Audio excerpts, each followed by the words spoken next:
Amis Bloodballers, bonjour et bienvenue dans cette vidéo de présentation du jeu Blood Bowl, un jeu de football fantastique édité par la société Games Workshop. Le but de cette vidéo est de vous présenter succinctement une vue d'ensemble du jeu. D'autres suivront pour vous détailler plus avant des tactiques ainsi que les mécanismes. Vous avez devant vous le matériel contenu dans la boîte de base disponible dans le commerce, à savoir un plateau, des cartes, des dés et surtout deux équipes, une d'humains et une d'orques, qui sont ici peintes. Le but du jeu va être d'essayer de marquer un maximum de touchdowns pendant la durée réglementaire du jeu, à savoir demi-temps de 8 tours chacune. Le jeu commence après une mise en place des deux équipes et un coup d'envoi donné, c'est-à-dire qu'une des équipes va recevoir le ballon et va donc se lancer à l'attaque. Lorsque c'est à vous de jouer, vous pouvez activer vos joueurs et leur faire une des 4 actions suivantes. Vous avez le choix entre le mouvement, un blocage, le blitz ou une passe. Commençons par le mouvement. Ce joueur orc, un lineman, a par exemple 5 de mouvement. Je vais donc pouvoir le déplacer de 5 cases, jusqu'à 5 cases. Si au cours de ce déplacement, je dois passer dans ce qu'on appelle la zone de tacle d'un adversaire, c'est-à-dire les 8 cases qui l'entourent, si je dois la traverser ou quitter cette zone, je provoquerai un jet d'agilité, un jet d'esquive. Si je regarde, le lineman a 3 d'esquive, ce qui va me permettre de, sur un 3+, je détaillerai tout ça dans une prochaine vidéo, sur un 3+, je réussis mon esquive et je peux continuer mon mouvement. Si jamais j'échoue, je tombe.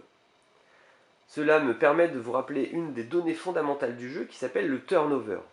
Dès que pendant votre tour, vous ratez une action, suite à un mauvais jet de dés, souvent, votre tour prend fin et c'est à l'adversaire.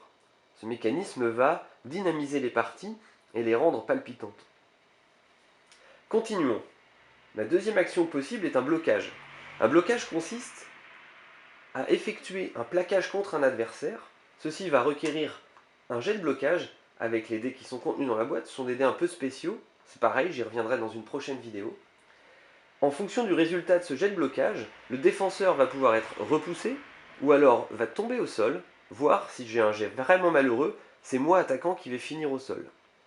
Dans les deux cas, c'est-à-dire quand un personnage tombe au sol suite à un blocage ou suite à un jet d'esquive malheureux, nous effectuerons un jet d'armure, c'est-à-dire qu'on lancera 2 dés à 6 faces et on essaiera de dépasser l'armure du personnage. Si ce jet est réussi, il provoquera peut-être un chaos, voire une sortie définitive du plateau de jeu et du match, voire la mort. La troisième action disponible, c'est le blitz. Le blitz est une action assez puissante puisqu'elle permet de cumuler les effets d'un mouvement et d'un blocage lors d'une même action.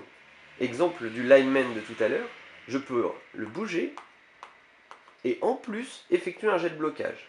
Le blitz étant très puissant, vous n'en disposez que d'un seul par tour, alors choisissez-le bien.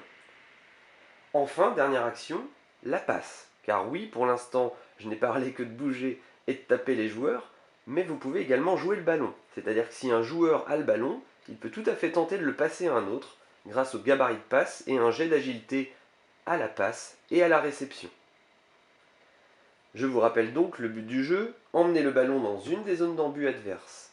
Deux façons de le faire, avoir le ballon et atteindre la zone d'embut, ou alors recevoir le ballon directement dans celle-ci. Si je fais ceci, je marque 1 point. Je vous rappelle qu'à la fin du temps réglementaire, celui qui a le plus de touchdowns gagne.